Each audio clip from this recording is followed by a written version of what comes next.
You dodged the bullet, mate.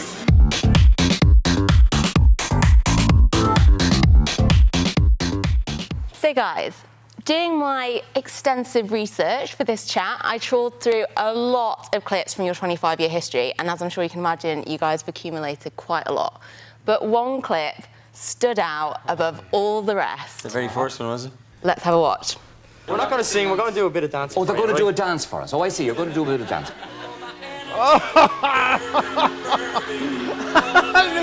Mickey, you dodged the bullet, mate. Like, seriously. What am I doing? I'm in good shape. So quite busting some shapes there, Ronan. We're younger than our kids here. Yeah, how old are you guys in that clip? Oh, too old to be doing that anyway. This is a great clip to understand for anybody out there. Never give up on your dream, even if it's really in the beginning. Yeah. Interesting you say that, because the next clip is 3 short years later, where you're performing your first UK #1. Yeah. That's a hell of a change, isn't it? What happened to your chair? Jackets are huge. You couldn't sit down in the pants. Why is my suit so big? What's that, oversized jackets? Oversized. Shawaddy, what do we look like? Aye.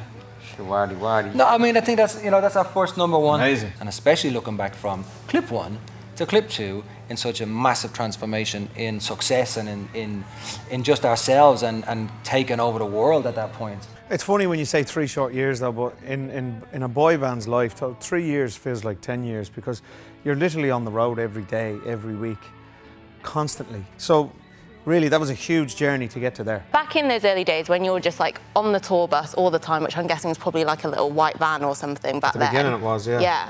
We didn't Like- even have windows. Did you not? No, they were made of steel. We couldn't see out. It was terrible. It's like being kidnapped Yeah. And we were. for months on Horrible. end. Yeah. And we weren't allowed to have girlfriends. So we only had each other to keep warm. Back in those days, the early days, did you play any super weird gigs? And I just, for some reason, I remember those gigs in Holland, they were just odd. I remember coming out of one of those gigs and we were in one of those American Chrysler people carrier type things that have a spare wheel, and we came out and there was loads of screaming fans and we were ushered into the car and the car spun off. But one scream kept coming with us. It wasn't disappearing. All the other screams are going into the distance, but this one scream stayed with us, and we're looking out and one of the fans had climbed onto the spare wheel, and as we turned the corner here, oh! No way. Honestly, we didn't even stop, we just kept going. So next up is then your best ever selling single. No matter what they do. Still such a tune. Biggest selling boy band song of all time.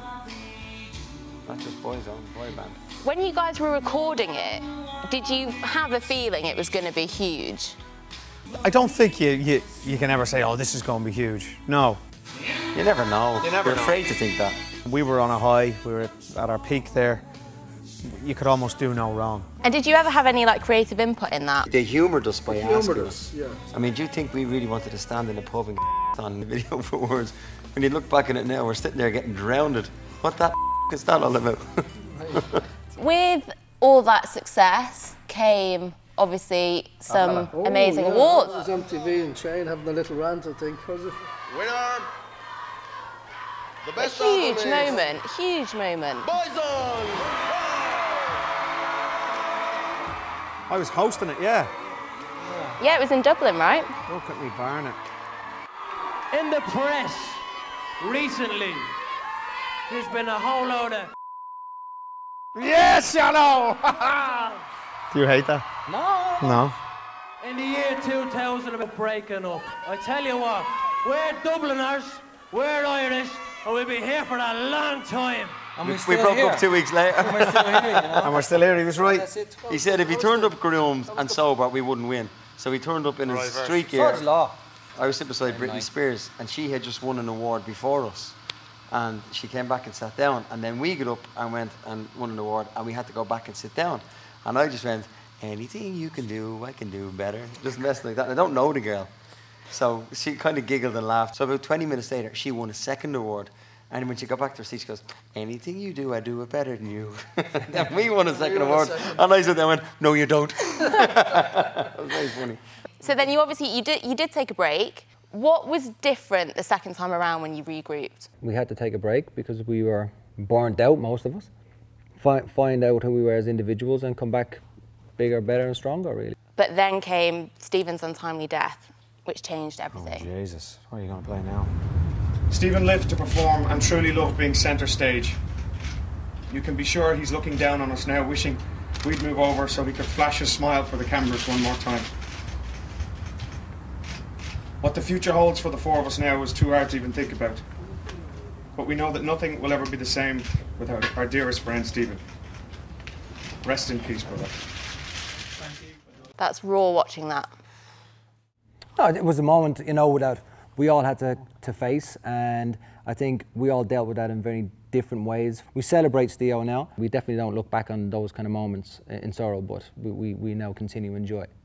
That did present, you know, a big question mark over the future of Boyzone, right? So it took us a little while, but we felt better when we were together about the situation. The four of us comforted each other.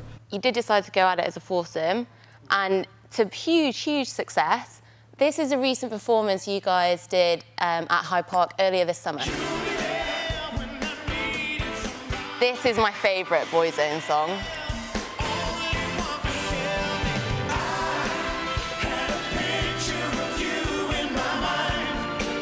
Getting a bit excited there, isn't she? Was that a different gig? Oasis are on in the other tent. Yeah. It was a brilliant show. It was nice to, you know, go out and feel that love. What is your favourite song to perform together as a group? Roller Coaster. Yeah, I Like You Needed Me. It's one of my favourites. And I. And I's a good tune. Great one. But I also love the one, like, I mean, there is a couple of album tracks we do that you won't know. Like Light Up the Night, I love when we perform that one. Yeah. And Who We Are, I think, is a great kind of an anthem song for Boyzone. Is there a song that you're just like, oh, not this again? I don't want to go on stage and sing this damn song again. You know, there's a few of those, all right, but if any of those songs are the hits, which a few are, by the way, we try to remember that at the end of the day, our fans come along to the show to hear the hits. But between you guys, what's the song that just releases like a communal groan? Love Will Save the Day does it for me every time when I hear that bleeding chords at the start of that.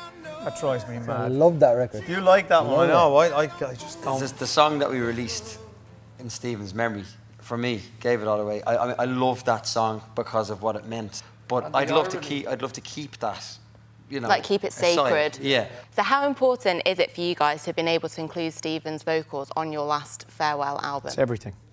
It's everything to us. Just makes us realise that it's supposed to happen.